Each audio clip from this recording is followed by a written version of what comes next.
mensonge, il y a la mort spirituelle. Alléluia. Amen. La mort spirituelle n'est pas différente de la mort physique. Hein? C'est pour ça aujourd'hui, on va voir des personnes qui ont vécu 100 ans. Ils sont déjà morts spirituellement. Mais ils sont là, ils ne servent plus à rien.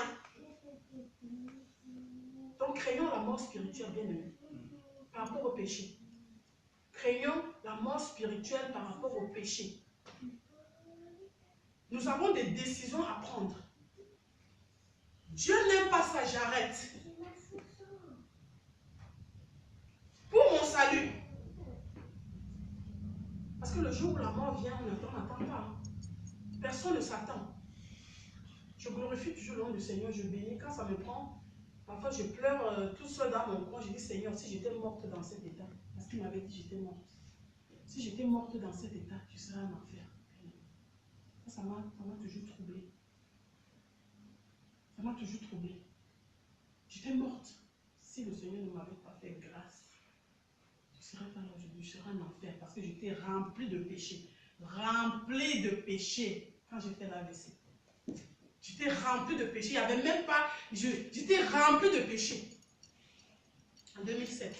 C'est pour ça aujourd'hui, je suis reconnue en France à 80% handicapée. Vous savez ce que c'est? 80% handicapé à l'AMDPH. Pourtant, je suis là devant vous. Parce que administrativement, quand vous regardez mon dossier médical, je suis sur un fauteuil roulant. Mon dossier médical vous montre que je suis sur un fauteuil roulant. Mais Dieu m'a fait grâce. Je dis, Seigneur, tu m'as fait grâce. À un moment donné, il y a des bien-aimés qui m'ont dit, il faut que tu arrêtes. Le Seigneur m'a dit, j'ai permis ça pour que tu me serves. Vous savez, il y a des gens que le Seigneur extrait du travail pour son œuvre.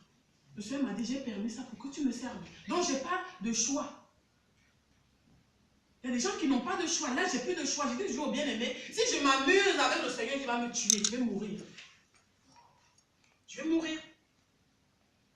Il m'a dit, j'ai permis ça pour que tu me serves. Un jour, il m'a dit, tu sais, je ne t'ai pas ramené à la vie pour ton mari. Je t'ai ramené à la vie pour mon œuvre.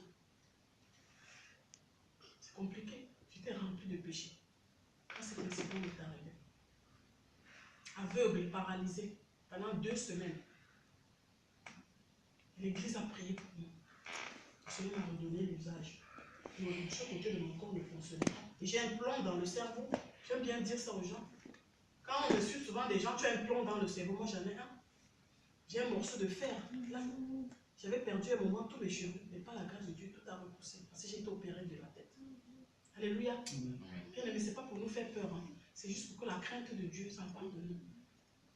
La colère de Dieu peut faire que quand il voit que tu persistes dans un mensonge ou un péché qu'il veut que tu arrêtes, Dieu enlève juste sa main. L'ennemi frappe. On a vu ce qui s'est passé avec Anani et Saphira. Prenons ça pour un exemple. Ce n'est pas parce qu'on ne voit plus les gens à peine mentir, il est tombé que le Seigneur n'agit plus. La Bible dit quoi? Il est le même.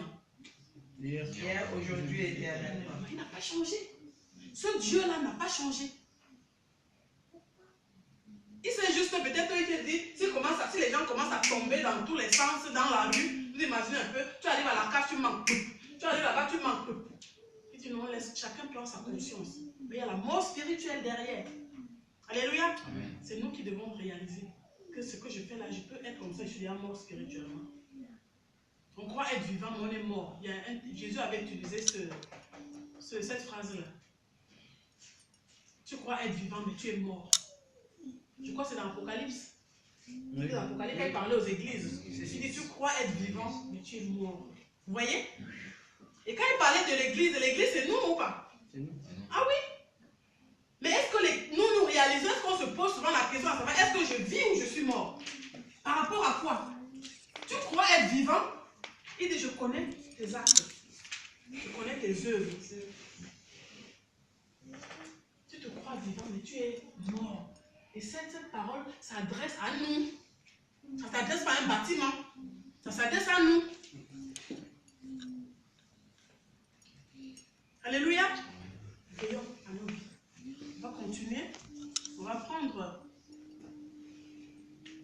Acte 20. Acte 20. À partir du verset verset 7.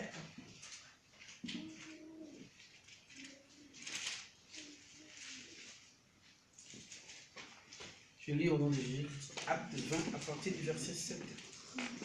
Les premiers jours de la semaine, les disciples étant ensemble pour rompre le pain, Paul, qui devait partir le lendemain, leur fit un discours qui entendit jusqu'à minuit. Or, il y avait beaucoup de lampes dans la chambre haute où ils s'étaient ensemble. Et un jeune homme nommé Titus, qui était assis sur une fenêtre, s'endormit profondément pendant les longs discours de Paul. Entraîné par le sommeil, il tomba du 3e étage en bas et quand il voulut le relever, il était mort. Mais Paul, étant descendu, se pencha sur lui, le prit dans ses bras et dit, ne vous troublez pas, car son âme est en lui. Quand il fut remonté, il rompit le pain et mangea. Il parla longtemps, encore jusqu'au jour. Après quoi, il partit. Ils ramenèrent le jeune homme vivant et ce fut le sujet d'une grande consolation. Pour nous, étant montés sur un navire, nous fûmes... Non, c'est bon, amen. Amen. Vous ramenez le jeune homme vivant. Alléluia. Amen. Vous voyez un peu cette histoire qui va nous parler de notre marche chrétienne. On a dit, on parle du péché et du salut. On voit ici, l'apôtre Paul, il était en train de prêcher. Il s'apprêtait à partir. Il prêchait. Il y avait beaucoup de lampes dans la maison. Nous savons ce que représente la lampe. La gloire de Dieu, la prière, tout ça. Le jeune homme, tout le monde était assis dans la maison. Et qu'est-ce qu'il lui a fait? Il est allé s'asseoir sur le rebord de la fenêtre. Il est assis sur le rebord de la fenêtre. Et nous savons que quelqu'un qui est assis sur le rebord de la fenêtre, qu'est-ce qu'il peut faire? Il peut voir à l'intérieur et il peut voir à l'extérieur. Alléluia. Quand une jeune fille passe, il guette. Quand la fille a fini de passer, il regarde dans la maison. Une belle voiture passe, il regarde. Et vous voyez, il était en fait partagé. Il n'était pas stable. Donc c'était le petit à petit, ça va aller. Il pouvait s'asseoir dans la maison, mais non, il a préféré s'asseoir sur le rebord de la fenêtre. Et quand on s'assoit sur le rebord de la fenêtre, comme la marche de beaucoup d'entre nous, on est partagé.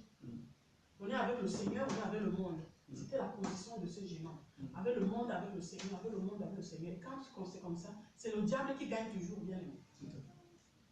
Là, c'est l'ennemi qui avait gagné, il est tombé à l'extérieur. À l'extérieur, c'est le monde. Il n'est pas tombé dans la lumière, il est tombé dans les ténèbres. Parce que sa force spirituelle était partagée. Il n'était pas correct avec le Seigneur. Mais Dieu fait grâce. La Bible nous dit quand ils sont descendus, le jeune homme était mort. La mort spirituelle. Il était mort. Mais par la grâce de Dieu, pour ce que le Seigneur fait aujourd'hui, c'est pour ça nous devons, même quand nous sommes dans la fatigue spirituelle, parce que je prie souvent et dis Seigneur, c'est vrai qu'il y a la fatigue, il y a le découragement, il y a le sommeil spirituel, Seigneur, relève-nous. La Bible nous dit que le Seigneur relève ceux qui sont faibles. Amen. Quand le malheureux crie à lui, il entend. Paul est descendu. La Bible dit quoi? Il a dit au bien-aimé, ne vous inquiétez pas, son âme était encore en lui. Parce que Dieu l'a fait grâce, bien-aimé. Ce n'est pas toujours ça. Arrêtons un peu de jouer avec et le monde et le Seigneur, le monde et le Seigneur. Le Seigneur dit qu'il vomira les tièdes. Ce jeune homme, c'était un tiède. Il dit, si tu es froid, reste froid. Bouillant, bouillant. Mais les tièdes, Dieu a horreur. Il vaut mieux ne pas accepter Jésus que de accepter Jésus et jouer un double jeu. Ah, ça ne marche pas. Dieu a horreur de ça. Il dit, la prière du pécheur est en abomination devant Dieu. En horreur. Évitons d'être tiède. Mélanger. Le Seigneur n'aime pas qu'on mélange. Quand le Seigneur dit c'est bon, c'est bon. Arrête avec tel péché. Tu sais que c'est écrit qu'il faut arrêter, tu arrêtes. Parce qu'après, ça devient la tièdeur. Tu es dans le mensonge, dans l'administration. Dimanche, on est à l'assemblée.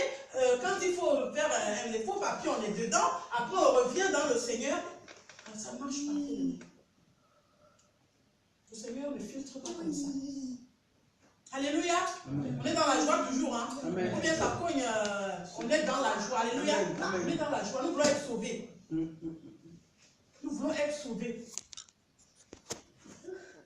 Donc, par la grâce, le Seigneur relever le jeune homme, pour lui donner encore une autre chance.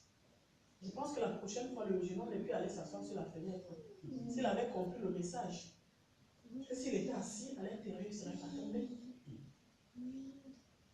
Alléluia. On va continuer. On va prendre Proverbe 20.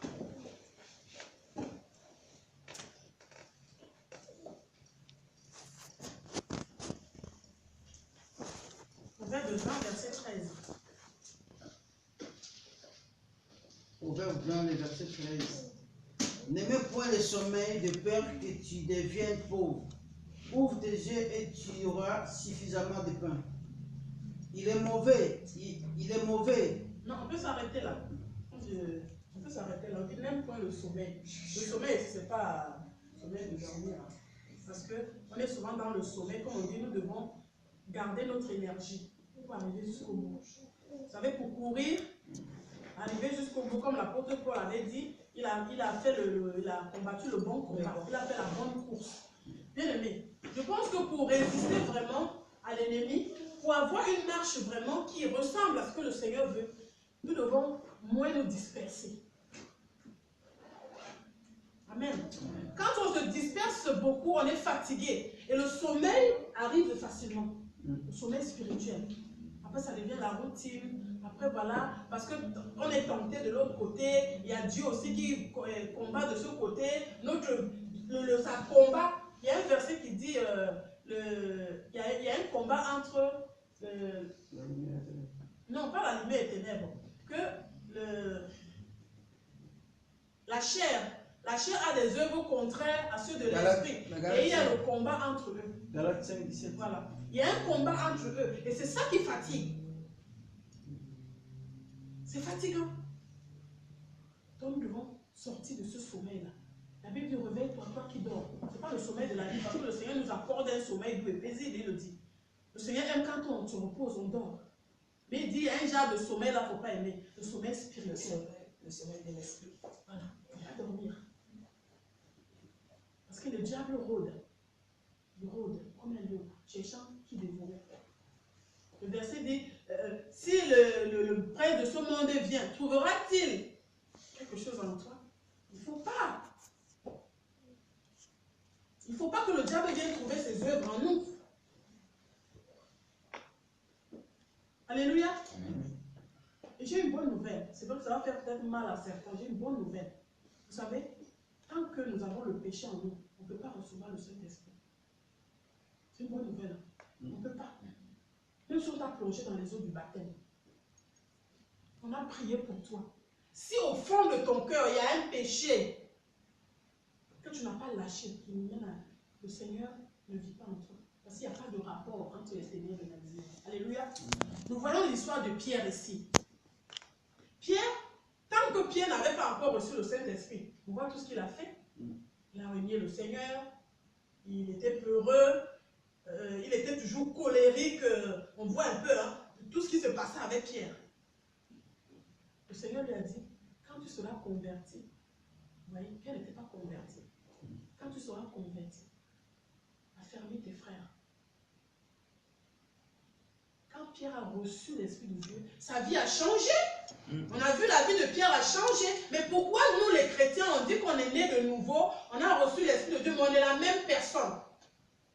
Est-ce que c'est normal? C'est pas normal. Les chrétiens se comportent pareil. On dit, oh, ça fait combien d'années tu es converti? Ça fait 5 ans. Mais quand tu vois la vie de la personne, c'est la même chose. Mais la personne va te dire qu'il a le Saint-Esprit en lui. Mais ça ne va pas.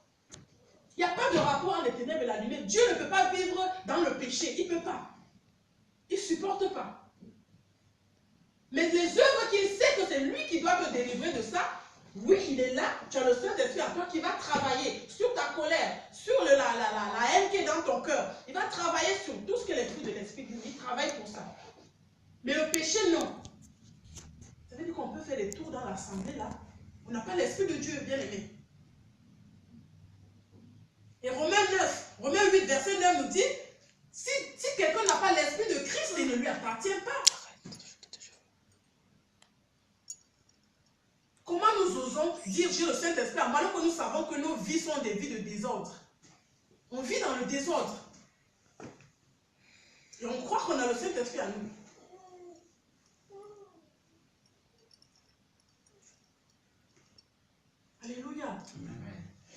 Vraiment, gardons si nous avons reçu l'Esprit de Dieu. Comme j'ai toujours dit, ce n'est pas un homme qui va venir te dire que tu as le Saint-Esprit en toi.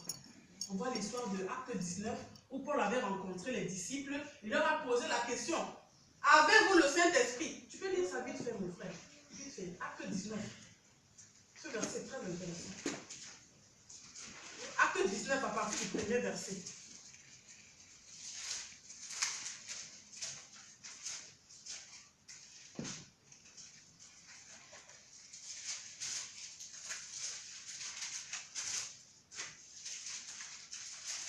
Acte 19. Acte 19, oui, verset. Oui, tu peux lire.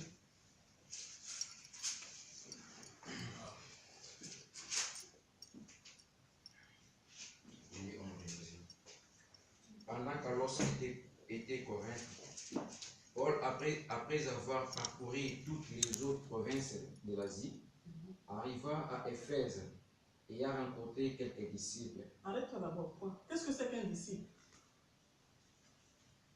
Un disciple. On peut reprendre? Un disciple,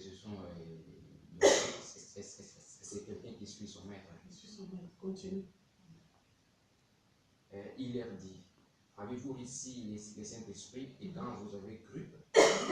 Ils lui répondirent: nous n'avons même pas entendu dire qu'il y ait un Saint-Esprit.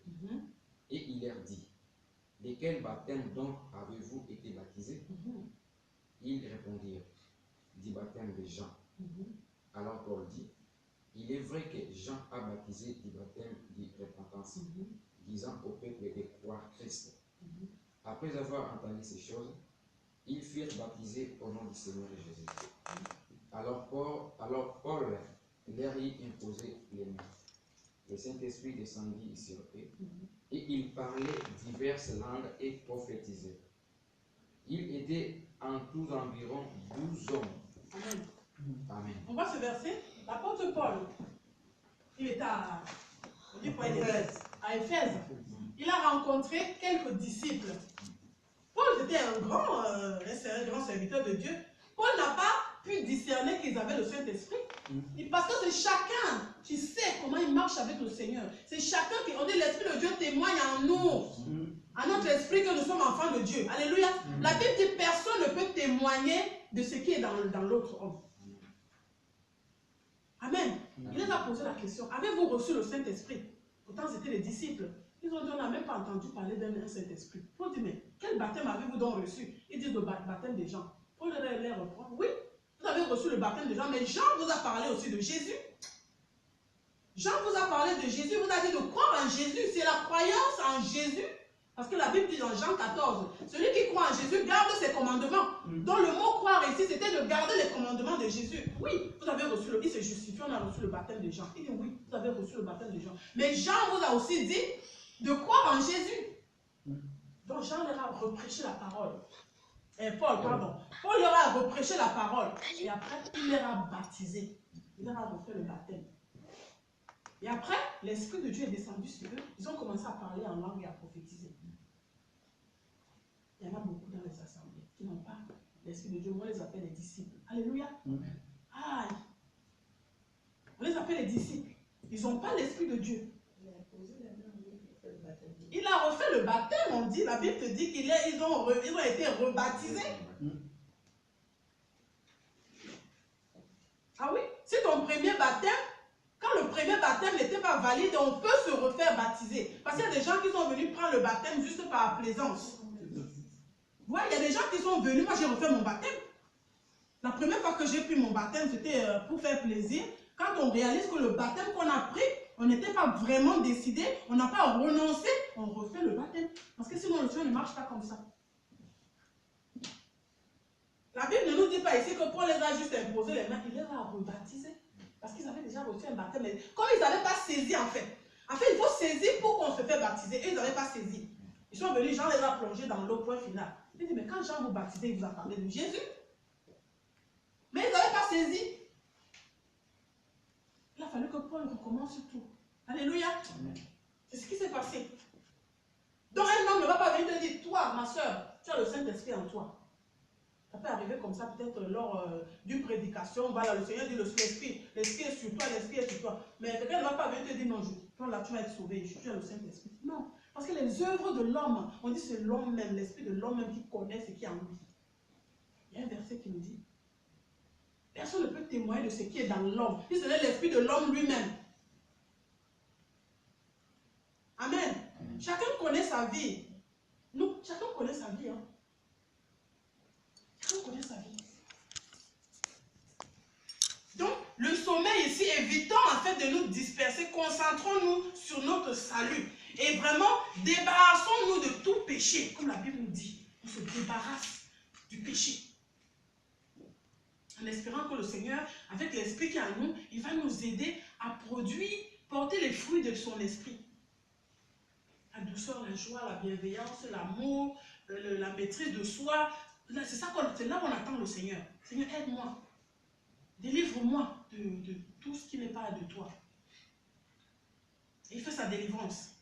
Amen. Amen. On va prendre Romains 13. Romains 13.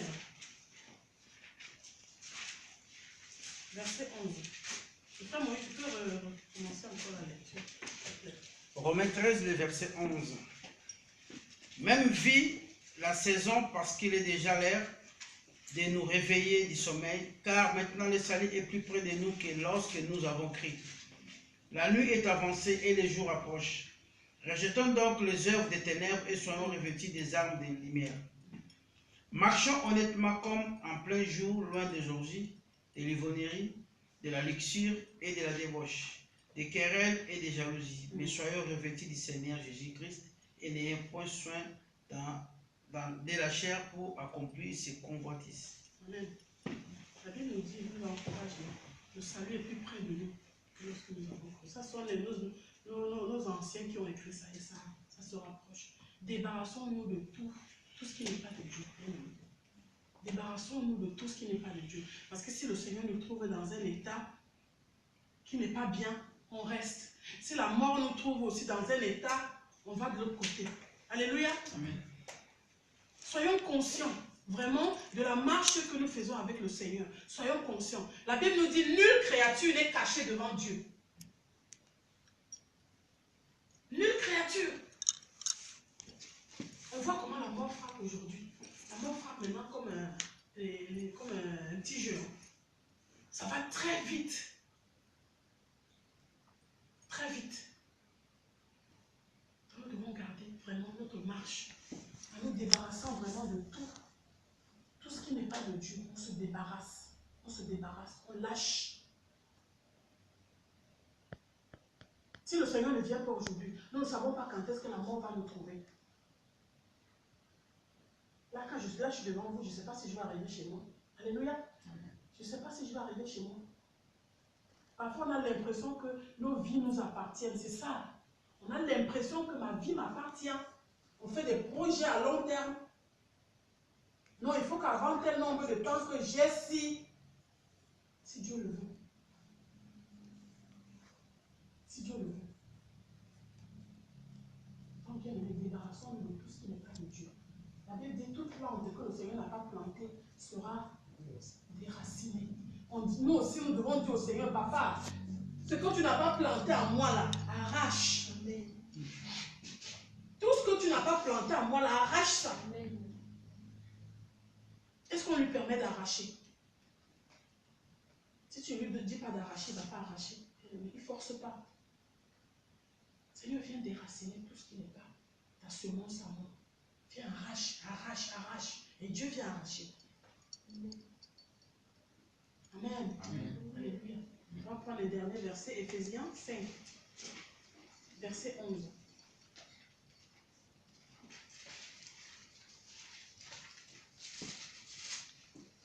Éphésiens 5, le verset 11.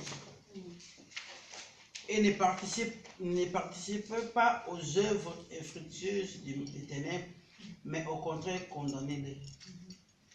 Car il est honteux de dire les choses qu'ils font en secret. Mais tout ce qui est condamné est manifesté par la lumière. Car la lumière est celle qui manifeste tout. C'est pourquoi il est dit, réveille-toi, toi qui dors, et réveille-toi d'entre les morts, et Christ t'éclairera. Prenez donc garde de vous conduire soigneusement, non comme des insensés, mais comme des sages. Rachetez les temps car les jours sont mauvais.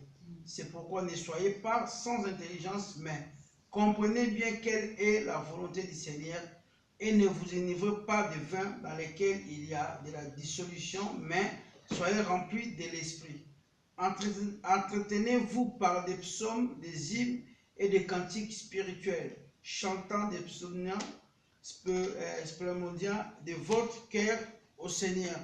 Rendez toujours grâce pour toutes choses à Dieu, notre Père, au nom de notre Seigneur Jésus-Christ. Soumettez-vous les uns aux autres dans la crainte de Christ. Alléluia. Amen. Ça, c'était la conclusion, bien aimé. Vraiment, ce verset nous a tout dit pour notre marche. Si on tient à notre salut, vraiment, prenons garde à nous-mêmes. Veillons sur nous et veillons les uns sur les autres. Le Seigneur ne va pas descendre pour nous parler comme ça. Il se sert de chacun et de chacun pour nous parler. Il nous a bien dit au départ, ne participez pas aux œuvres d'institution des ténèbres, mais condamnez les œuvres. On ne condamne pas l'homme, on condamne les œuvres. Parce que si on ne condamne pas l'œuvre, la Bible nous dira dans un verset, c'est dans Ézéchiel, oui, je pense, dans Ézéchiel, il dit, si tu vois ton frère qui est en train de pécher et qui doit mourir, si tu ne dis pas à ton frère de se repentir, lorsque ton frère ou ta soeur va mourir, Dieu va te demander son sang. Alléluia. Mais on oublie souvent ça. On se dit, non, vraiment, mon frère, ma soeur, c'est compliqué sa vie, je préfère le laisser comme ça. Mais on oublie un truc, Dieu va te demander son sang. Mais si tu dis à ton frère que ce que tu es en train de faire là n'est pas bien, si ton frère meurt, toi tu t'es déjà, tu l'as parlé, Dieu ne te demandera pas son sang. Vous savez, vous voyez la responsabilité qu'on porte. C'est dur, hein? Moi, combien de fois, je me suis fait insulter. Un frère, une soeur t'insulte, il ne te parle plus. Parce que tu l'as repris que ça, c'est pas bon. On caresse les gens dans le sens du poil. On caresse, voilà. Ah, mon frère, je sais que si je lui dis ça. Et après, ça nous pousse nous-mêmes à murmurer. Vous savez que c'est ça, hein? Quand tu vois ton frère commettre un péché, tant que tu ne lui as pas parlé, tu murmures dans le secret. Je vais aller voir frère Moïse, est-ce que tu vois la vie de la soeur là? Et on ne peut pas lui dire. Tu murmures. Et le sang de la personne sera sur ta tête. Quelle responsabilité. Et ce n'est pas pour les serviteurs de Dieu. Hein. Ce n'est pas pour le pasteur, c'est pour chacun de nous. Cette charge-là. Alléluia. Est-ce qu'il y a des questions?